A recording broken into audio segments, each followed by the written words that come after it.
Hey, what's up guys and welcome to my next video, and today's topic is about top 5 hidden features in your Android devices. Let's get started.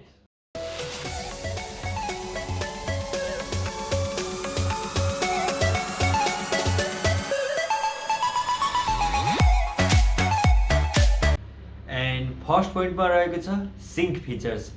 Google has provided a sync features जसले चाहिँ तपाईले चाहिँ ब्याकअपहरु राख्न सक्नुहुन्छ, like contacts, messages, Google photos.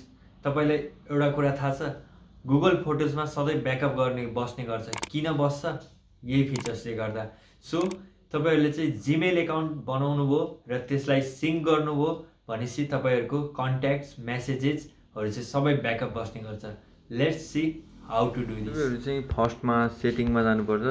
हाम्रो सेटिङमा गइसकेपछि चाहिँ तपाईले चाहिँ यहाँ एकाउन्ट्स एन्ड ब्याकअपमा गएर चाहिँ तपाईले चाहिँ आफ्नो एकाउन्ट कति कनेक्टेड छ भनेर यहाँ पनि थाहा हुन्छ हैन.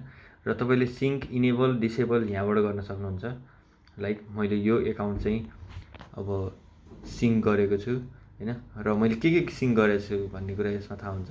कन्ट्याक्ट्स देखि लिएर हैन, गुगल प्ले म्युजिक, क्यालेन्डर.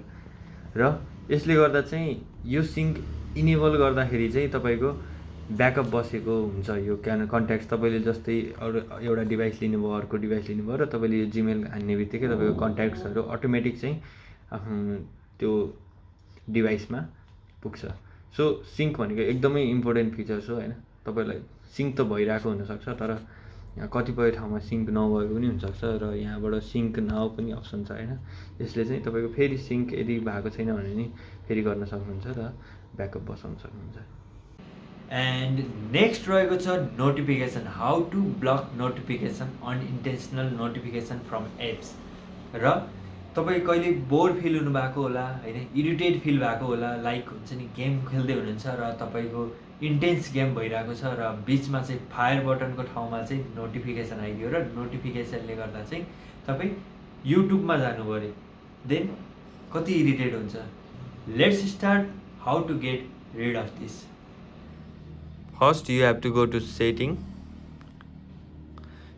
र यहाँ नोटिफिकेसन देख्न सक्नुहुन्छ. नोटिफिकेसनमा गएर तपाईँको कति एप्सले को चाहिँ तपाईँहरूले नोटिफिकेसन इनेबल गर्नुभएको छ, डिसेबल गर्नुभएको छ यहाँ हेर्न सकिन्छ. लाइक तपाईँको अब जस्तै तपाईँहरूले केही ट्युटोरियल बनाउँदै हुनुहुन्छ लाइक भनेपछि मेसेन्जरको, यस्तो तपाईँहरूले डाइरेक्ट यहीँबाट इनेबल गर्न सक्नुहुन्छ. गेम पर्फर्मेन्सको लागि होइन, फोन कलहरू आउने समस्या हुन्छ नि त. सो डु नट डिस्टर्ब भन्ने अप्सन छ. डु नट डिस्टर्बले चाहिँ तपाईँहरूको चाहिँ गेमहरू खेल्दाखेरि चाहिँ डिस्टर्ब नहुने हुन्छ हैन. सो यसरी चाहिँ तपाईले चाहिँ नोटिफिकेसन चाहिँ बाट चाहिँ आफूलाई चाहिँ टाढा राख्न सक्नुहुन्छ. या हुन्छ नि कुनै एप्सको नोटिफिकेसन नआउने भएको छ भनेपछि पनि तपाईहरुले चाहिँ त्यहाँबाट चाहिँ आउने बनाउन सक्नुहुन्छ. सो यति नै. र थर्डमा रहेको छ टेस्ट मोड.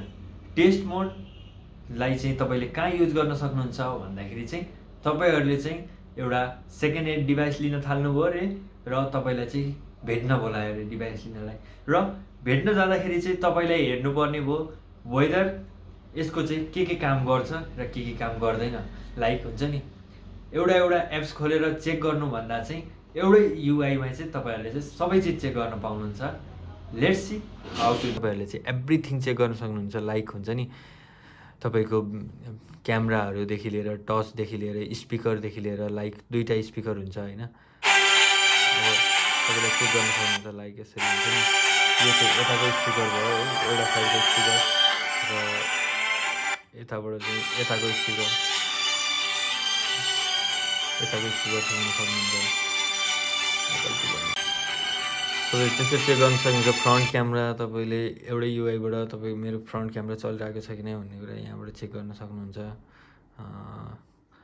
लाइक एभ्रिथिङ तपाईँहरूले चेक गर्न सक्नुहुन्छ. लाइक ब्याक क्यामेरादेखि लिएर, भर्जनदेखि लिएर हुन्छ नि एभ्रिथिङ छ यसमा हैन. आरजिबी कलरहरू, तपाईँको कलर्समा केही इफेक्ट छ कि नै डिभाइसमा हैन, कुनै कलर नदेखाउने हुनसक्छ हैन. आरजिबी भनेको चाहिँ अब तिनटै कलर हो, मेन कलर भनेको हैन. सो एभ्रिथिङ चाहिँ तपाईँले यसबाट चेक गर्न सक्नुहुन्छ. सो एकदम इसेन्सियल फिचर्स मान्छु यसलाई चाहिँ म. र भाइब्रेसन हुन्छ कि नै, भर्जन कुन छ हैन, एभ्री ग्रिप सेन्सर के छ होइन, एभ्रिथिङ चाहिँ तपाईँहरूले सेन्सरकोले काम गर्छ कि नै तपाईँले एभ्रिथिङ चाहिँ यस्तो एउटा सिङ्गल युआईबाट चाहिँ तपाईँहरूले डिभाइसको चेक गर्न सक्नुहुन्छ। सो यो चाहिँ one of the important features छ। र फोर्थमा रहेको छ म्याग्निफिकेसन। यो त्यति युजफुल नहुन सक्छ but it is a good tricks. तपाईँले चाहिँ हेर्न सक्नुहुन्छ यस्तो फङ्सन पनि रहेछ भनेर चाहिँ तपाईँले थाहा पाउनु जरुरी छ। म्याग्निफिकेसन तपाईँले चाहिँ कुनै पनि स्क्रिनको कुनै पनि ठाउँमा चाहिँ तपाईँले चाहिँ ट्रिपल ट्याप गरेर चाहिँ म्याग्निफाई गर्न सक्नुहुन्छ। Not only video, not only फोटोजलाई जुम गरे जसरी नै तपाईँले चाहिँ कुनै पनि ठाउँमा चाहिँ तपाईँले चाहिँ आफ्नो स्क्रिनलाई म्याग्निफाई गर्न सक्नुहुन्छ। यसको लागि सेटिङमा जाने, सेटिङमा गएर चाहिँ तपाईँले यहाँ चाहिँ एसेसिबिलिटीमा गएर चाहिँ यहाँ भिजिबिलिटी इन्हान्समेन्टमा जाने र यहाँ म्याग्निफिकेसन रहेको छ र तपाईँले यहाँबाट चाहिँ यो इनेबल गरेपछि तपाईँले ट्रिपल ट्याप गरेर चाहिँ तपाईँले कुनै पनि पार्ट अफ स्क्रिन चाहिँ तपाईँले जुम गर्न सक्नुहुन्छ। लाइक मैले यसमा जुम गर्नु पऱ्यो भने लाइक हुन्छ नि, अनि मैले यसरी चाहिँ सार्न पनि सक्छु, राइट। सो एकदम मजाको फिचर्स छ। लाइक हुन्छ नि just for fun, just for like हुन्छ नि ट्रिक्स टाइप होइन, एन्ड्रोइडको ट्रिक्स टाइप रहेको छ। सो र लास्टमा रहेको छ ओके गुगल। ओके गुगल भनेको चाहिँ लाइक आइफोनमा सिरी हुन्छ, स्यामसङमा बिक्सबी हुन्छ, त्यस्तै नै एन्ड्रोइडले चाहिँ एउटा गुगलले दिएको चाहिँ एउटा फिचर्स हो ओके गुगल, जसमा चाहिँ तपाईँले कमान्ड दिएर चाहिँ आफ्नो डिभाइसमा फङ्सन गर्न सक्नुहुन्छ। Let's see how to do this. Okay Google, open YouTube.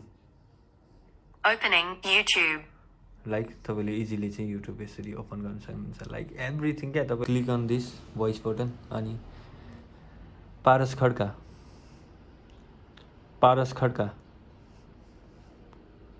Like हुन्छ नि। According to Wikipedia, With detail, Paris yeah. Katka is a Nepalese cricketer and former captain of the Nepalese cricket team. एकदम कुल features लाग्छ होइन, just use it र that's it. र hope तपाईँहरूलाई मन पर्नेछ आजको video. Thank you. Time is barely on our side.